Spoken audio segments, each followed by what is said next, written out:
امام علی مقام امام حسین پاک رضی اللہ تعالیٰ کربلا کی سرزمین پر آپ جلوہ گر ہو گئے. آپ نے وہیں خیمے لگا دیے جسے آج کرب و بلا کہا جاتا ہے، یعنی مصیبت کی جگہ کرب و بلا، جسے کرب و بلا کہا جاتا ہے. کربلا نہیں، کرب و بلا.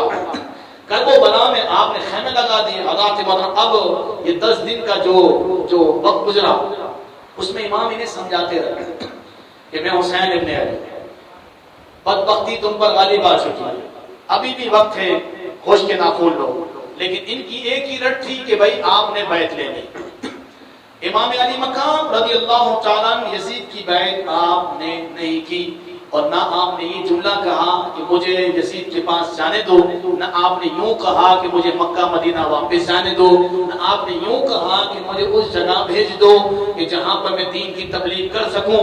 یہ تو عجیب بات ہو گئی کہ یہاں پر دین لٹ رہا ہے اور امام فرمائے کہ مجھے وہاں جانے دو میں دین کی تبلیغ کروں.